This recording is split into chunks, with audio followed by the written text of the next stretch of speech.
ಸ್ನೇಹಿತರೆ ನಮಸ್ಕಾರ. ಸ್ನೇಹಿತರೆ ಹೇಗಿದ್ದೀರಿ ಎಲ್ಲರೂ? ಸ್ನೇಹಿತರೆ, ಬ್ಯಾಂಕ್ಗಳಿಗೆ ಸಾವಿರಾರು ಕೋಟಿ ವಂಚನೆ ಮಾಡಿ ವಿದೇಶಕ್ಕೆ ಪರಾರಿ ಆಗಿರುವಂತಹ ನೀರವ್ ಮೋದಿ ಆಗಿರ್ಬೋದು, ಹಾಗೆಯೇ ವಿಜಯ್ ಮಲ್ಯ ಅವರ ಪರಾರಿ ಆಗಲಿಕ್ಕೆ ಕೇಂದ್ರ ಸರ್ಕಾರನೇ ಕಾರಣ. ಸೂಕ್ತ ಸಮಯದಲ್ಲಿ ಅವರನ್ನು ಬಂಧಿಸದೇ ಇರೋದರಿಂದ ಅವರು ಪರಾರಿ ಆಗಲಿಕ್ಕೆ ಸಾಧ್ಯ ಆಯಿತು ಅನ್ನುವಂಥ ಒಂದು ಆರೋಪವನ್ನು ಕಾಂಗ್ರೆಸ್ ಆಗಿರ್ಬೋದು, ಕಾಂಗ್ರೆಸ್ನ ಮಿತ್ರ ಪಕ್ಷಗಳು ಮಾಡ್ತಾಯಿದ್ವು. ಜೊತೆಗೆ ಅವರು ವಿದೇಶದಲ್ಲಿ ನೆಲೆಸಿದರೂ ಕೂಡ ಅವರನ್ನು ದೇಶಕ್ಕೆ ಕರೆತರುವಂತಹ ನಿಟ್ಟಿನಲ್ಲಿ ಯಾವುದೇ ರೀತಿಯಾದಂಥ ಕ್ರಮಗಳನ್ನು ಕೇಂದ್ರ ಸರ್ಕಾರ ಮಾಡ್ತಾ ಇಲ್ಲ.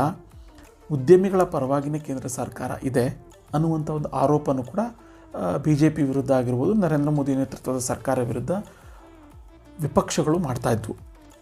ಆದರೆ ಇತ್ತೀಚೆಗೆ ಕೇಂದ್ರ ಸರ್ಕಾರ ಕೊಟ್ಟಿರುವಂತಹ ಮಾಹಿತಿಗಳು ಗಮನಿಸ್ತಾ ಹೋದಾಗ ಆರೋಪ ಮಾಡ್ತಾ ಇದ್ದಂಥ ಕಾಂಗ್ರೆಸ್ಸು ಸೇರಿದಂತೆ ಮಿತ್ರ ಪಕ್ಷಗಳು ಎಲ್ಲವೂ ಕೂಡ ಬಾಯಿ ಮೇಲೆ ಬೆರಳಿಟ್ಟುಕೊಳ್ಳುವಂತೆ ಮಾಡಿರುವಂಥದ್ದು. ಜೊತೆಗೆ ಈ ಹಿಂದೆ ತನಿಖೆ ನಡೆಯುವಂಥ ಸಂದರ್ಭದಲ್ಲೂ ಕೂಡ ವಿಜಯ್ ಮಲ್ಯ ಆಗಿರ್ಬೋದು, ನೀರವ್ ಮೋದಿ ಆಗಿರ್ಬೋದು, ಹಾಗೆಯೇ ವಜ್ರದ ವ್ಯಾಪಾರಿ ಮೆಹುಲ್ ಚೋಕ್ಸಿ ಅವರು ಭಾರತದಿಂದ ಪಲಾಯನ ಮಾಡಲಿಕ್ಕೆ ಸೂಕ್ತ ಸಮಯದಲ್ಲಿ ಅವರನ್ನು ಬಂಧನ ಮಾಡಲಿಲ್ಲ.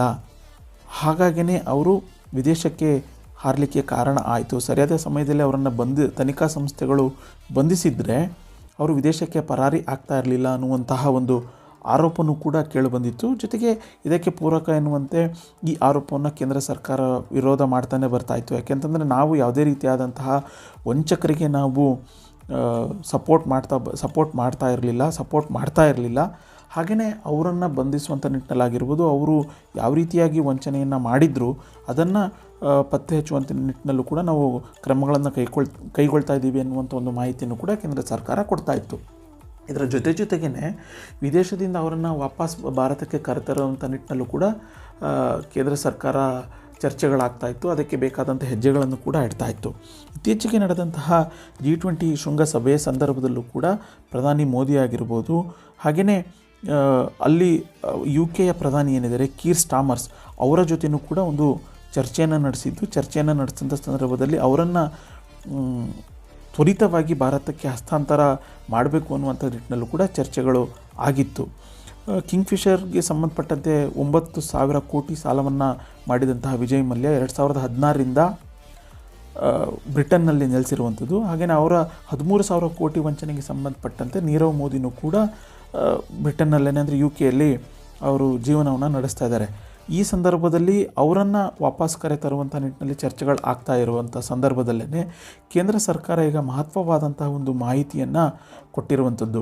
ವಿಜಯ್ ಮಲ್ಯಗೆ ಸೇರಿದಂತಹ ಆಸ್ತಿ ಏನಿತ್ತು ಅದನ್ನು ಮುಟ್ಟುಗೋಲು ಹಾಕ್ಕೊಳ್ಳಾಗಿತ್ತು. ಅದನ್ನು ಮುಟ್ಟುಗೋಲು ಹಾಕ್ಕೊಂಡಿರೋದ್ರಿಂದ ಸುಮಾರು 14,131 ಕೋಟಿ ಏನು ಬರಬೇಕಾಗಿತ್ತು ಅದನ್ನು ಈಗ ಆಲ್ರೆಡಿ ಬ್ಯಾಂಕ್ಗಳಿಗೆ ವಾಪಸ್ ನೀಡಲಾಗಿದೆ ಅನ್ನುವಂಥ ಒಂದು ಮಾಹಿತಿಯನ್ನು ಕೂಡ ಕೇಂದ್ರ ಸರ್ಕಾರ ಕೊಟ್ಟಿದೆ. ಹಾಗೆಯೇ ದೇಶ ಕಂಡಂತಹ ಭ್ರಷ್ಟ ವಜ್ರ ವ್ಯಾಪಾರಿ ನೀರವ್ ಮೋದಿ ಏನಿದ್ದಾರೆ ಅವರಿಗೆ ಸೇರಿದಂತಹ ಸುಮಾರು 1,052.58 ಕೋಟಿ ಏನಿದೆ ಆ ಒಂದು ಆಸ್ತಿಯನ್ನು ಈಗ ಆಲ್ರೆಡಿ ಪಂಜಾಬ್ ಬ್ಯಾಂಕ್ ಆಗಿರ್ಬೋದು, ಜೊತೆಗೆ ಇತರೆ ಖಾಸಗಿ ಬ್ಯಾಂಕ್ಗಳಿಗೆ ಈಗ ಆಲ್ರೆಡಿ ವಾಪಸ್ ನೀಡಲಾಗಿದೆ ಅನ್ನುವಂಥ ಒಂದು ಮಾಹಿತಿಯನ್ನು ಕೇಂದ್ರ ಸರ್ಕಾರ ಕೊಟ್ಟಿದೆ. ಜೊತೆಗೆ ಮತ್ತೊಬ್ಬ ವಜ್ರ ವ್ಯಾಪಾರಿ ಮೆಹುಲ್ ಚೋಕ್ಸಿ ಏನಿದ್ದಾರೆ ಅವರು ಆ ಒಂದು ಪ್ರಕರಣಕ್ಕೆ ಸಂಬಂಧಪಟ್ಟಂತೆ ಸುಮಾರು 2,562.90 ಕೋಟಿ ಏನಿದೆ ಆ ಒಂದು ಆಸ್ತಿಯನ್ನು ಈಗ ಆಲ್ರೆಡಿ ವಶಕ್ಕೆ ಪಡೆಯಲಾಗಿದೆ. ಶೀಘ್ರದಲ್ಲೇ ಹರಾಜು ಪ್ರಕ್ರಿಯೆಯನ್ನು ನಾವು ಹಾಕ್ತೀವಿ. ಹರಾಜು ಹಾಕಿದ ನಂತರ ಯಾವ ಬ್ಯಾಂಕ್ಗಳಿಗೆ ಯಾರಿಗೆಲ್ಲ ವಾಪಸ್ ಕೊಡಬೇಕು ಅದನ್ನು ವಾಪಸ್ ಕೊಡುವಂಥ ಕೆಲಸವನ್ನು ನಾವು ಮಾಡ್ತೀವಿ ಅನ್ನುವಂಥ ಒಂದು ಮಾಹಿತಿಯನ್ನು ಕೂಡ ಕೇಂದ್ರ ಸರ್ಕಾರ ಕೊಟ್ಟಿದೆ. ಪ್ರಮುಖ ಅಕ್ರಮ ಹಣ ವರ್ಗಾವಣೆ ಕಾಯ್ದೆಗೆ ಸಂಬಂಧಪಟ್ಟಂತೆ ಈಗ ಆಲ್ರೆಡಿ ಜಾರಿ ನಿರ್ದೇಶನಾಲಯ 22,280 ಕೋಟಿ ಮೌಲ್ಯದ ಒಟ್ಟು ಆಸ್ತಿ ಏನಿದೆ ಅದನ್ನು ಈಗ ಆಲ್ರೆಡಿ ವಾಪಸ್ ನೀಡಿದೆ. ಯಾರನ್ನೂ ಕೂಡ ನಾವು ಸುಮ್ಮನೆ ಬಿಡುವಂತಹ ಪ್ರಶ್ನೆಯೇ ಇಲ್ಲ ಅನ್ನುವಂಥ ಒಂದು ಖಡಕ್ ಸಂದೇಶವನ್ನು ಕೇಂದ್ರ ಸರ್ಕಾರ ಕೊಟ್ಟಿದೆ. ಜೊತೆಗೆ ಈಗ ಆಲ್ರೆಡಿ ಯಾರೆಲ್ಲ ದೇಶ ಬಿಟ್ಟು ಹೋಗಿದ್ದಾರೆ ಅವರ ವಿರುದ್ಧನೂ ಕೂಡ ನಿಗಾ ಇಡುವಂಥ ಕೆಲಸವನ್ನು ಮಾಡ್ತಾ ಇದೆ. ಅವರು ವಿದೇಶಕ್ಕೆ ಹೋಗಿದ್ದರೂ ಕೂಡ ಅವರ ಆಸ್ತಿಯನ್ನು ವಶಪಡಿಸ್ಕೊಂಡು ಬ್ಯಾಂಕ್ಗಳಿಗೆ ಹಿಂದಿರುಗಿಸುವಂಥ ಕೆಲಸವನ್ನು ಕೇಂದ್ರ ಸರ್ಕಾರ ಮಾಡ್ತಾ ಇದೆ ಅನ್ನುವಂಥ ಒಂದು ಮಾಹಿತಿಯನ್ನು ಈಗ ಆಲ್ರೆಡಿ ಕೊಟ್ಟಿದೆ. ಜೊತೆಗೆ 2015ರಲ್ಲಿ ಕಪ್ಪು ಹಣ ಒಂದು ಕಾಯ್ದೆಯನ್ನು ಜಾರಿ ತರಲಾಗಿತ್ತು. ಅಂದರೆ ಈ ಕಾಯ್ದೆ ಏನು ಅಂತಂದರೆ ವಿದೇಶದಲ್ಲಿ ಯಾರೆಲ್ಲ ಆಸ್ತಿಗಳನ್ನು ಹೊಂದಿದ್ದಾರೆ ಅವರು ತಮ್ಮ ಆಸ್ತಿ ವಿವರಗಳನ್ನು ಮಾಹಿತಿಯನ್ನು ಕೊಡಬೇಕು ಅನ್ನುವಂಥ ಒಂದು ಕಾಯ್ದೆ ಆಗಿತ್ತು.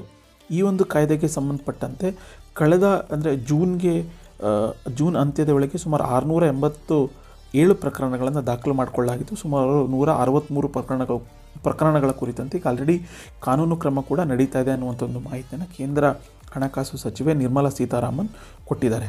ಜೊತೆಗೆ ಈ ಒಂದು ಕಾಯ್ದೆ ಜಾರಿ ಬಂದ ನಂತರ 2021ರ ಅಂತ್ಯದ ವೇಳೆಗೆ ಸುಮಾರು 60,467 ತೆರಿಗೆದಾರರು ವಿದೇಶದಲ್ಲಿ ತಮ್ಮ ಆಸ್ತಿಗಳಿದೆ ಅನ್ನುವಂಥ ಒಂದು ಮಾಹಿತಿಯನ್ನು ಬಹಿರಂಗಪಡಿಸಿದರು.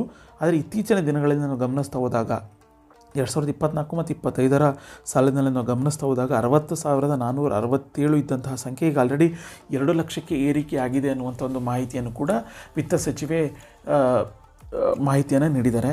ಸೊ ಈ ಮೂಲಕ ಕೇಂದ್ರ ಸರ್ಕಾರ ಯಾರೆಲ್ಲ ತಮ್ಮ ವಿರುದ್ಧ ಟೀಕೆಯನ್ನು ಮಾಡ್ತಿದ್ದಾರೆ ಅವರಿಗೆ ಒಂದು ಖಡಕ್ ಸಂದೇಶವನ್ನು ಕೊಡುವಂಥ ಕೆಲಸವನ್ನು ಮಾಡ್ತಾ ಇದೆ. ನಾವು ಯಾವುದೇ ರೀತಿಯಾದಂತಹ ಯಾರನ್ನು ಕೂಡ ರಕ್ಷಣೆ ಮಾಡುವಂಥ ಕೆಲಸವನ್ನು ಮಾಡ್ತಾ ಇಲ್ಲ. ವಿದೇಶದಲ್ಲಿ ಅಂದರೆ ದೇಶದಲ್ಲಿ ಸಾಲ ಮಾಡಿ ವಿದೇಶಕ್ಕೆ ಪರಾರಿಯಾಗಿ ಅಲ್ಲಿ ಅವರು ವಾಸವಿದ್ದರೂ ಕೂಡ ದೇಶದಲ್ಲಿ ಇರುವಂಥ ಅವರ ಆಸ್ತಿಗಳನ್ನೇನಿದೆ ಅದನ್ನು ಮುಟ್ಟುಗೋಲು ಹಾಕೊಳ್ತೀವಿ.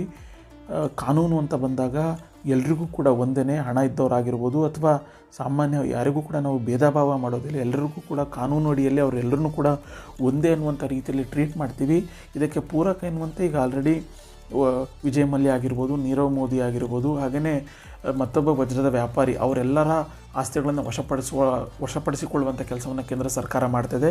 ಮುಂದಿನ ದಿನಗಳಲ್ಲೂ ಕೂಡ ವಿದೇಶದಲ್ಲಿರುವಂತಹ ಆಸ್ತಿಗಳನ್ನು ಲೆಕ್ಕ ಹಾಕಲಾಗುತ್ತೆ. ಜೊತೆಗೆ ವಂಚನೆಯನ್ನು ಮಾಡಿ ವಿದೇಶಕ್ಕೆ ಪರಾರಿ ಆಗುವಂಥವರ ಏನಿದ್ದಾರೆ ಅವರಿಗೆ ಒಂದು ಎಚ್ಚರಿಕೆ ಸಂದೇಶವನ್ನು ಕೊಡುವಂಥ ಕೆಲಸವನ್ನು ಕೇಂದ್ರ ಸರ್ಕಾರ ಮಾಡಲಿದೆ ಅನ್ನುವಂಥ ಒಂದು ಎಚ್ಚರಿಕೆಯನ್ನು ಕೂಡ ಕೊಟ್ಟಿದೆ. ಸೊ ಈ ನಿಟ್ಟಿನಲ್ಲಿ ಕೇಂದ್ರ ಸರ್ಕಾರ ನೀರವ್ ಮೋದಿ ಪರವಾಗಿದೆ ಅಥವಾ ಲಲಿತ್ ಮೋದಿ ಪರವಾಗಿದೆ ಅಥವಾ ವಿಜಯ್ ಮಲ್ಯ ಪರವಾಗಿದೆ ಅನ್ನುವಂಥ ಒಂದು ಆರೋಪವನ್ನು ಮಾಡ್ತಾ ಇದ್ದಂತಹ ಕಾಂಗ್ರೆಸ್ ಸೇರಿದಂತೆ ಮಿತ್ರ ಪಕ್ಷಗಳಿಗೆ ಒಂದು ಸಂದೇಶವನ್ನು ಕೊಡುವಂಥ ಕೆಲಸ ಮಾಡಿದೆ. ಸೊ ಸ್ನೇಹಿತರೀಗ ಕೇಂದ್ರ ಸರ್ಕಾರ ಈ ವಿಜಯ್ ಮಲ್ಯ ಆಗಿರ್ಬೋದು, ನೀರವ್ ಮೋದಿ ಪ್ರಕರಣಕ್ಕೆ ಸಂಬಂಧಪಟ್ಟಂತೆ ಮೊದಲ ಹೆಜ್ಜೆ ಇಟ್ಟಿದೆ ಅಂತ ಹೇಳಿದರೆ ತಪ್ಪಾಗೋದಿಲ್ಲ. ಸೊ ನಿಮಗೆ ಈ ಒಂದು ವಂಚಕರ ವಿಚಾರಕ್ಕೆ ಸಂಬಂಧಪಟ್ಟಂತೆ ಕೇಂದ್ರ ಸರ್ಕಾರ ಕೈಗೊಂಡಿರುವಂತಹ ಕ್ರಮದ ಬಗ್ಗೆ ನಿಮ್ಮ ಅಭಿಪ್ರಾಯ, ಅನಿಸಿಕೆಗಳನ್ನು ಕಮೆಂಟ್ ಬಾಕ್ಸ್ನಲ್ಲಿ ಕಮೆಂಟ್ ಮಾಡಿ. ಹಾಗೆಯೇ ನೀವು ಇನ್ನೂ ಕೂಡ ನಮ್ಮ ಯೂಟ್ಯೂಬ್ ಚಾನಲನ್ನು ಸಬ್ಸ್ಕ್ರೈಬ್ ಮಾಡಿಲ್ಲ ಅಂತಂದರೆ ಸಬ್ಸ್ಕ್ರೈಬ್ ಮಾಡಿ. ಹಾಗೆಯೇ ಪಕ್ಕದಲ್ಲಿರುವಂಥ ಒಂದು ಬೆಲ್ ಐಕಾನನ್ನು ಒತ್ತಿ. ಧನ್ಯವಾದಗಳು.